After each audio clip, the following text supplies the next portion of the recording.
Ya el lunes del doctor Juan Ramón de la Fuente, contra los elementos no podemos, querido Juan Ramón, ¿cómo estás? Buenas tardes. No podemos, Joaquín, pero más vale tarde que nunca, y aquí estoy con unos minutos de rezago por causas de fuerza mayor. Con el gusto de saludarte a ti y a tu auditorio y no dejar pasar la oportunidad que venía yo escuchando, que estuvo allí en el estudio la maestra Ifigenia Martínez, gran directora de la universidad durante muchos años en economía, una gente realmente muy estimable y muy congruente, Joaquín. Ojalá toda la izquierda fuera tan congruente como ha sido Ifigenia. Gran entrevista, qué gusto me dio escucharla. Joaquín, mi tema esta tarde es un tema difícil, pero hay que hablarlo. Tiene que ver con la creciente escalada de la violencia sexual, de la violencia de género, que aunque no son exactamente lo mismo, tendemos a confundirlas, y precisamente por eso quiero hacer algún comentario, porque hay nuevas cifras que nos muestran que es mucho más frecuente de lo que imaginábamos. Hay algunas series internacionales de muchos países, no nada más de México, que sugieren que antes de los 18 años, 1 de cada 4 mujeres y 1 de cada 6 hombres han sido objeto de algún tipo de abuso que puede ser acoso, que puede ser un abuso verbal, que puede ser abuso físico y que puede llegar obviamente a casos de violación con muchísima violencia, pero me parece que de entrada las cifras nos muestran un panorama muy distinto del que hasta hace poco habíamos reconocido, porque es un tema que a todos, creo yo, que nos horroriza, y sin embargo, como tantos otros, lo único que podemos hacer frente a estos temas es empezar a tener más conciencia de que son reales, estudiarlo mejor, tratar de conocer cuáles pueden ser algunas de las causas que predisponen a que esto ocurra, cuáles son los factores de riesgo y desde luego qué hacer cuando esto ocurra, porque fíjate que de estos jóvenes, niños en muchos casos, que han sido agredidos brutalmente antes de los 18 años, el 75% conocía al agresor.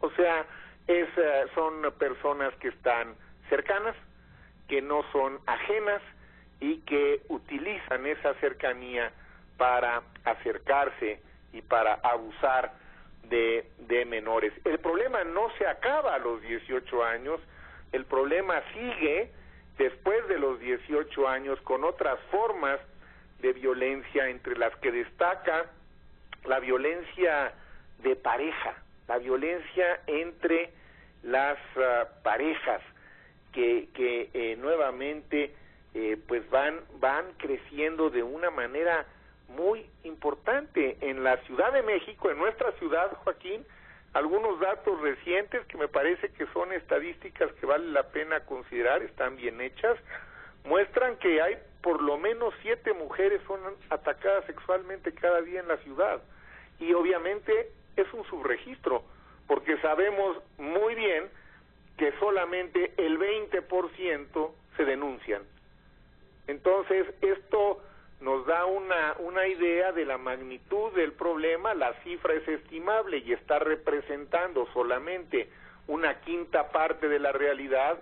El problema es grave, y además, por si fuera poco, después de ser agredidas, después de ser atacadas, las mujeres por su pareja con frecuencia son nuevamente revictimizadas, y tienen que verdaderamente transitar por un camino horroroso para hacer una denuncia y para que esa denuncia pueda llegar a surtir algún efecto. No puede ser, Joaquín, necesitamos abrir los ojos frente a esta realidad y poner un alto. Y yo empezaría por hacer un señalamiento que tiene que ser, a mi juicio, contundente. Las víctimas de la violencia sexual, las víctimas de la violencia de género, sean quienes hayan sido y en las condiciones que hayan sido, nunca pueden ser culpables. No puede ser que después de que las agredan o los agreda, porque también se da en caso de personas del sexo masculino, y también se da como parte de los crímenes de odio en contra de personas que tienen una orientación sexual distinta a la que podemos tener cualquiera de nosotros, y que en todo caso es tan respetable como la que pudiéramos tener cualquiera de nosotros.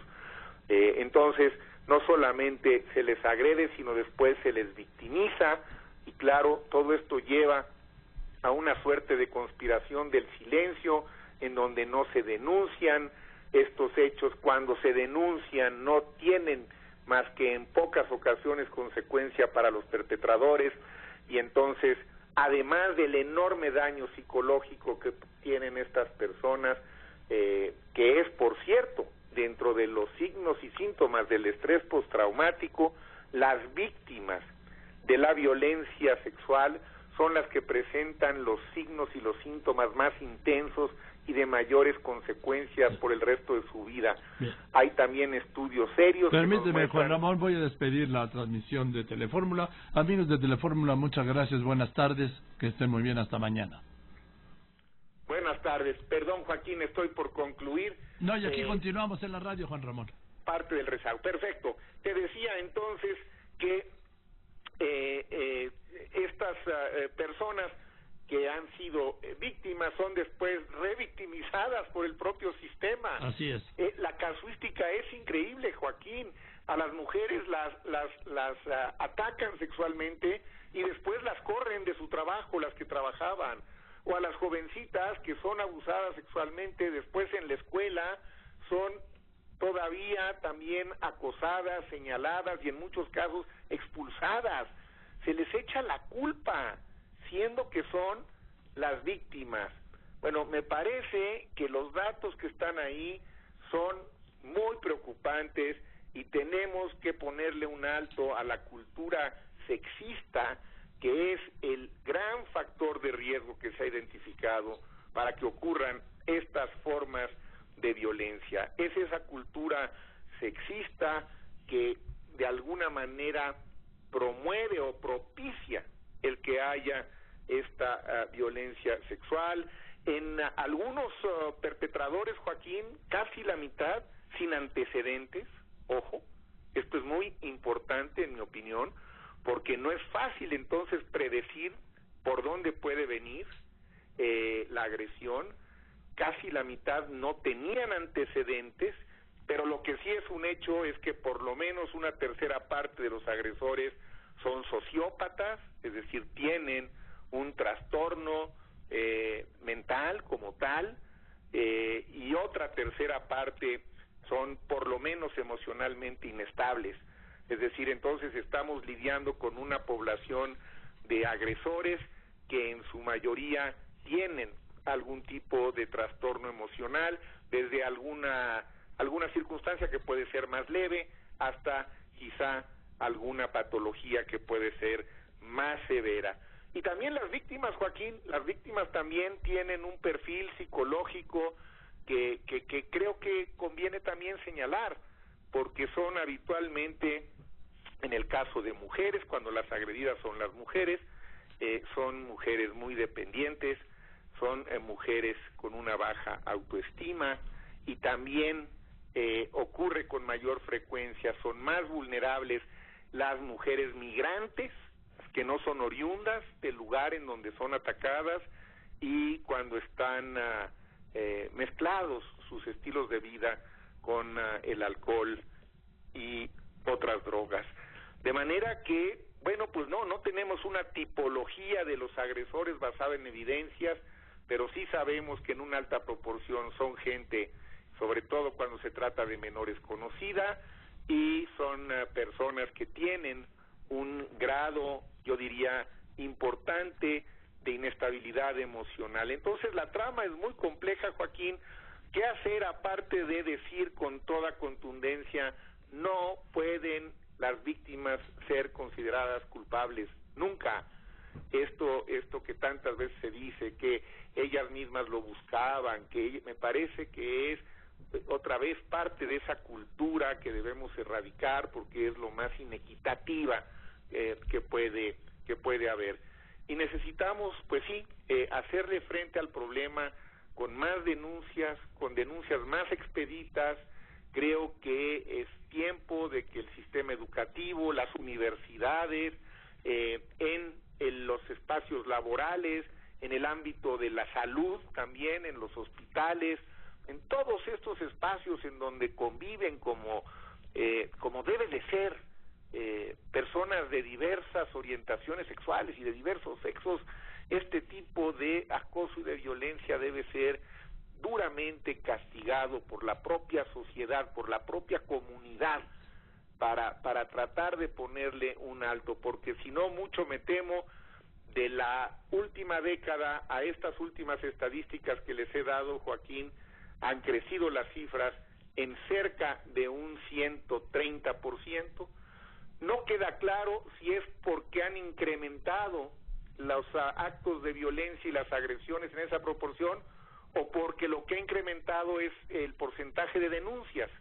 Pero en todo caso, todo apunta a que esto seguirá creciendo si no hay una respuesta que tiene que surgir de la propia sociedad, Joaquín. Aquí sí, lo primero que hay que hacer es, en casa, a los hijos desde pequeños, educarlos en esta forma de respeto que nos merecemos absolutamente todos, independientemente de nuestra orientación sexual, independientemente de nuestro género, que no es finalmente más que un accidente biológico, pero que nos hace a todos exactamente con los mismos derechos. Hay que acabar con esta cultura sexista, puesto que de otra forma me temo que este problema, Joaquín, va a seguir creciendo y vamos a seguir escuchando en las informaciones cotidianas de más casos en donde la impotencia, la frustración y las secuelas psicológicas para las personas y para las familias que han sido víctimas de este tipo de violencia perduran toda la vida. Así que bueno, son problemas serios, pero son problemas ante los que tenemos que actuar, y una primera forma de actuar es reconocerlos y poder alertar a la población que esto es un fenómeno real, que no hay que tolerarlo y que si ocurre, no hay otra alternativa, Joaquín, por doloroso que sea, por penoso que resulte, hay que denunciarlo. Así es, querido Juan Ramón, te mando un abrazo y el lunes estaremos en contacto porque es lunes del doctor Juan Ramón de la Fuente. Gracias, Juan Ramón. El lunes como siempre. Buenas tardes, Joaquín. Buenas tardes, igualmente el doctor Juan Ramón de la Fuente.